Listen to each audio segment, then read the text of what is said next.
రాష్ట్రంలోని మున్సిపాలిటీలో విస్తృతంగా ఎన్నికల ప్రచారం చేస్తున్నారు కాంగ్రెస్ నాయకులు. 2 ఏళ్లలో చేసిన అభివృద్ధిని, సంక్షేమ పథకాలను ఓటర్లకు వివరిస్తున్నారు. కాంగ్రెస్ అభ్యర్థులను గెలిపిస్తే పట్టణాల్లో మరింత అభివృద్ధి చేస్తామన్నారు. 10 ఏళ్ల కాలంలో బీఆర్ఎస్, బీజేపీలు తెలంగాణలో అభివృద్ధి చేయలేదన్నారు. మున్సిపాలిటీలో అత్యధిక సీట్లు గెలుస్తామని ధీమా వ్యక్తం చేశారు హస్తం నేతలు.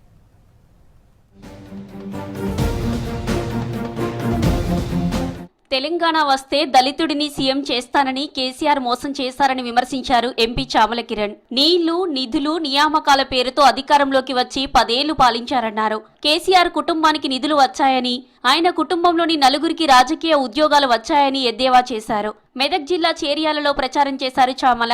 కాంగ్రెస్ అభ్యర్థులను గెలిపించాలని ఓటర్లను కోరారు. బంగ్లా లేదు, రోడ్లు లేవు, డ్రైనేజ్ లేదు, కానీ 1,00,000 కోట్ల పైచీలకు పెట్టి కాళేశ్వరం కడితే కూలేశ్వరం అయింది. ఎందుకు కూలేశ్వరం అయింది? కమిషన్ల కోసం ఎవడో దరిద్రునికి కాంట్రాక్ట్ ఇస్తే దాని డిజైన్లు కూడా ఇంజనీర్ కాకుండా ఈయననే గీకిండట ఇంటికాడ కూర్చొని ఫామ్ హౌస్ లో. మేం చేస్తున్న అభివృద్ధి కేటీఆర్ కు కనబడకపోతే కంటి ఆపరేషన్ చేయించుకోవాలని సలహా ఇచ్చారు ప్రభుత్వ ఎమ్మెల్యే ఆది శ్రీనివాస్. కేటీఆర్ అహంకారం తగ్గించుకుంటే మంచిదన్నారు. 10 ఏళ్లలో వేములవాడ రాజన్న ఆలయం అభివృద్ధి చేయలేదన్నారు. కేసీఆర్ వేములవాడ పట్టణ ప్రజలకు, భక్తులకు క్షమాపణ చెప్పాలని డిమాండ్ చేశారు ఆది శ్రీనివాస్. ఎందుకు నీకు ఈ కుళ్ళు మా వేములో నువ్వు ఇది అంటున్నా? నీ అయాంలో చెయ్యవు, మా అయాంలో జరుగుతున్న పనులు చూసి స్వాగతించాల్సింది పోయి ఆది శ్రీనివాస్ రూపాయిని తీసుకొచ్చిందంటే ఏమనాలా? నీ కళ్ళకేమన్నా గంతలు కట్టుకొని తిరిగినవేమిలో అంటున్నా. ధనిక రాష్ట్రంగా ఉన్న తెలంగాణను 10 ఏళ్లు పాలన చేసిన బీఆర్ఎస్ అప్పుల పాలు చేసిందన్నారు ప్రభుత్వ ఎమ్మెల్యే బీర్ల ఐలయ్య. బీఆర్ఎస్ నాయకులు బీజేపీతో ఒప్పందం చేసుకుని పోటీ చేస్తున్నారని ఆరోపించారు.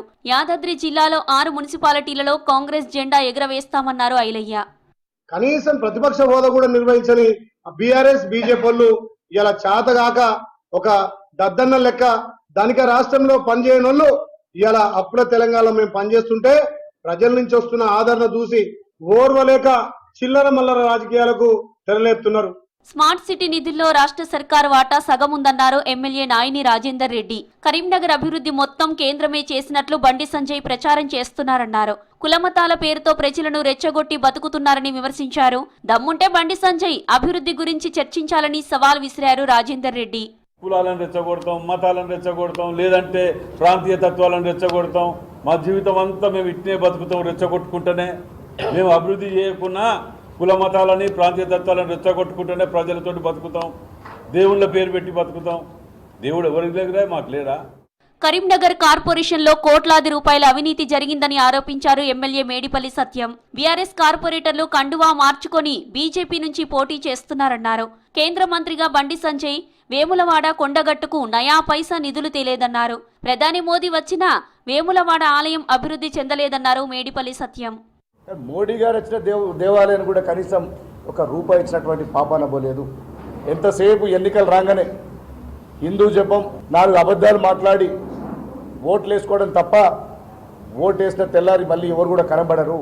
నిజామాబాద్ ఎంపీ అరవింద్ పై ఎన్నికల కమిషన్ కు ఫిర్యాదు చేశారు PCC election coordination committee chairman Pulipati Rajesh Kumar. మత విద్వేషాలు రెచ్చగొట్టేలా ప్రసంగాలు చేస్తున్నారన్నారు.